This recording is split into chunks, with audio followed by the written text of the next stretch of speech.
If we were giving a conference on birds, and I was to ask you to put your hands up, those people who'd sent in records on birds would have a forest of hands up. Last year we had, I think, 18,000 butterfly records sent in. Unfortunately, I don't have very many regular invertebrate recorders, and very much impressed by the number of people signing up with Pete Baldman's survey for water quality, which is really easy to do. And I'm hoping that some of you will then move across a little bit. So I will show you some of the things we've got recorded, and we'll also think about some invertebrates that you could record if you wanted to send records in. So I'm plying for trade, really. Now, I think we need to move on to my one first of all, which is not that.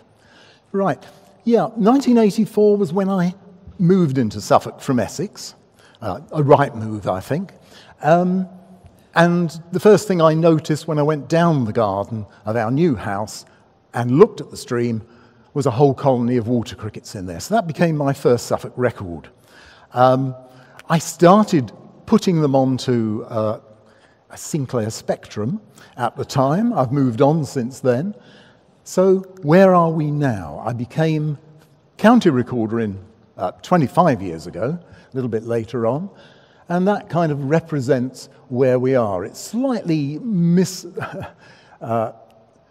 misrendered by the system here, but we've got 33,000 records now. By a record, I mean a species identified at a site on a particular date. That covers about 900 sites. And yeah, I found some records that go back, so I do have some records. The earliest is 1829, but most of them come from the 1990s. You'll notice the squares are a bit big. I hope the people at the back therefore can see them. They're nominally a 1 kilometre square, but they've been enlarged. So many of the squares encompass more than one site. They range from the light green to the darker reds. The reds being hotspots, if you like, because there are over 75 species at the site. In fact, up to about 130 species. You can probably see at the top right-hand side, my little pointer doesn't really work, over there, Alton Marshes, one of the flagship sites that the FHT were talking about, Redgrave in the middle, and you can also see that there's a particular hotspot of red sites down at the bottom.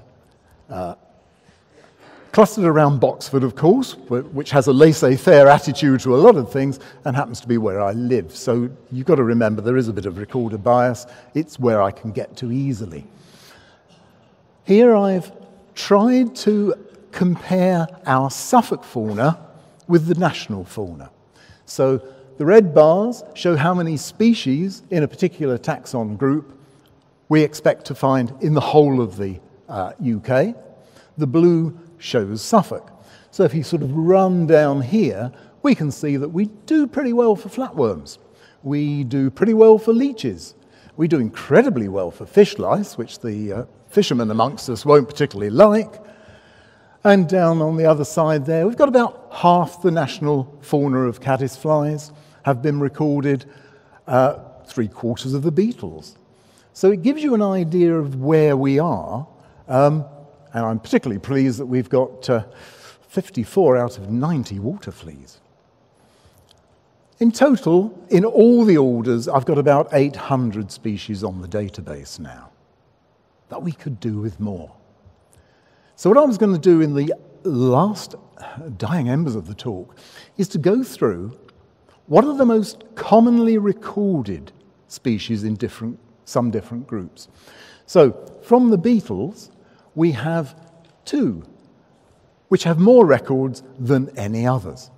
First of all, a little riffle beetle, Elmis aenea, and Hyphidrus ovatus, which Juliet refers to as a little red fatty. I think I remember her saying.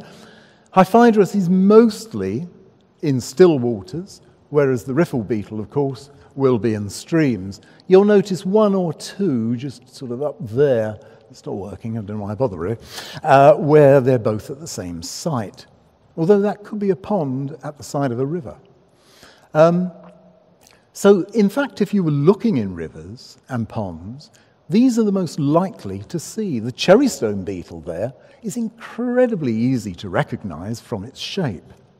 And what about some that we don't really have enough records of? Well, these two, the green dots show the Furrodacilius. It's a very round beetle. The females have these lovely grooves full of hairs. They're attracted particularly to the polarized light being reflected off modern cars. So you may find them occasionally crashed on your windscreen and wondering what to do. Anything with hairy grooves on there, I'd love to see a photograph of. Put it on iRecord. And down at the bottom, the great silver water beetle, well, we only find the blue dots up the coastal strip. And they are incredibly easy. It's the biggest beetle we've got in freshwater, and it has this enormously long keel. Just turn it upside down in your hand, it'll thrash around a bit, but seeing that keel and with the size of the beetle, it's unmistakable. One particular site over there sends in loads of records, and that's because there's a guy there who runs a moth trap. They're particularly attracted to moth traps. An awful lot of moth traps along the coastal strip. We could get so many more records if people would just send them in, put a photograph on iRecord. Moving on to the river flies. River flies, big sort of push area in my field at the moment. And those are the two commonest mayflies. If you've got a pond, you're probably going to find the pond olive. That's the top one, and the blue squares. The pond olive, even if you've got goldfish in your pond, is likely to be there in small numbers. If you've got a river going near you, you're probably going to have the large dark olive, Batis rhodani. The trouble is, they're not desperately easy to recognize and to really key out identification-wise, especially the Batis at the bottom. But I reckon if you send a photograph in of Chloeum dipterum, I can probably work out whether you've got it or not. But if you want to see rare mayflies, this green band at the bottom is a lovely, beautifully named Paraleptophlebia submarginata. I don't know why people don't use the Latin more often, really. The turkey brown. Now, from my recording, it seems to be more southerly based in headwater streams particularly, but I'm pretty sure that's because I don't get to enough headwater streams in the north of the county. By the way, if you've got something that maybe looks like that, with these strange gills that are just little threads, and you want to get a tube and pop it in some cheap vodka, works very well, and send it to me, then I'll identify it for you and put the records on, right? It's much better smelling cheap vodka than industrial alcohol, I can assure you. But the scarce purple dun is scarce for a reason. I have looked for it all over this area, but I can only find it in one tiny little stretch of one little headwater stream. Paraleptophlebia werneri is most commonly found in the southwest, on the Somerset levels, places like that. What is it doing there? And is its DNA totally different from the southwestern species? It'll be interesting to find out if someone can find the funding to do it. As far as I know, it's the only place in East Anglia where we can find it. Unless, of course, you can tell me different. It would be interesting to find out. I'm still looking for it actively, but it's the only place. I would say the stream runs through 3 farms. I've shown it to the farmers. It comes back to Juliet's thing. It's not actually cuddly like the great crested newts, but all those 3 farmers have increased the buffer strip that runs along the farm, which I think is great. Downstream, there's a house whose cesspit overflowed and wiped out the downstream population. It's now recovered, fortunately. Moving on to, oh, since you won't have seen it, that's a close-up of a rather handsome mayfly, if there is such a thing. The most common caddis that I've got recorded are these two species, making a very similar case: a tube of sand grains, two big ballasted rocks, Gorapalooza, a bit less fussy than Silo or Silopalipes.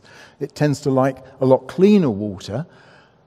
If only we could measure the cleanliness of the water in our streams. That would be a good indication of where to look for more Silopalipes. The ballasting stones are supposed to right it if it's disturbed in the flow of the stream, by the way. We've got an awful lot of caddisflies, only been recorded once or twice, so it wasn't worth doing the rare ones for this. But I thought, what else is very common? Well, the Hydropsyche species, two of them, Angustipennis and Siltolai, are all over the county, in rivers all over the place. And yes, I know there's a kind of desert in the middle there where recorders don't tend to go to, but I'm sure they're there as well. And this is one of the caseless caddis. They spin webs, and so long as you can look down in the stream, especially at night with a torch, you can see webs like this. The caddis lives at the end and then wanders out to graze on food particles that come down the web. There is a big poster full of photographs about caddis and their cases at the back. Lastly, going with the water bugs, because I know you're all keen for dinner, you won't be surprised, I shouldn't think, that the common backswimmer, Notonecta glauca, is the most commonly recorded bug that I've got in my database. You might be surprised that almost equal common is Velia caprae, the water cricket.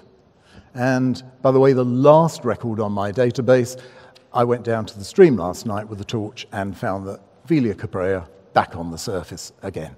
So there you are, they're still there. Water crickets absolutely everywhere. I know there aren't too many of that area. I'm pretty sure that's because I haven't been to enough streams.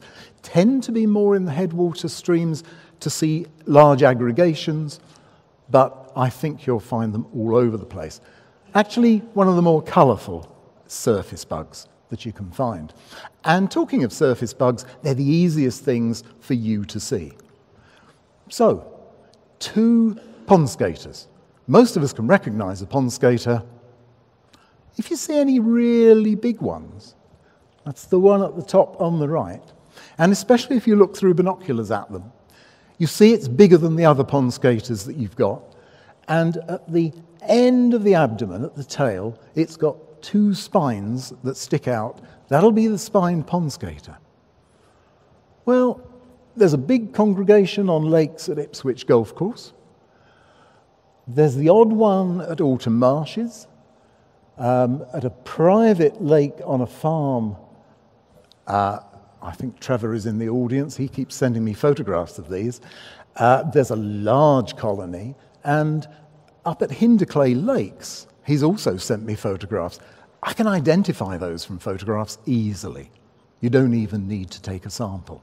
Pop them on iRecord, Ben will be happy, and I'd love to know where else it is, because it's impossible that it's flown between those sites. They're too far away.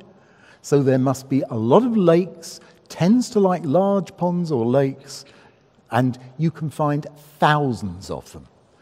If you see two together, it'll be the male on the top, and the females providing locomotion, getting a free ride, and giving the male food. Down below is our smallest pond skater. So if you see a pond skater that's really tiny, I'd love to know where it is. We have only a few, these little green dots. I'm sure the coastal distribution of records is a fallacy, but little pond skaters, pretty difficult to identify. The only thing I would say is, make sure, if you try and take a photograph, that it's got wing cases, because all pond skaters, when they're juveniles, are very small. So that's the only way you can see. And if you want to contact with any records. The details are there, and you can also, if you go on to Twitter at @Box_Valley, lots of photographs on there which may help you look and understand some of these things. So, thank you very much. I hope I kept to time.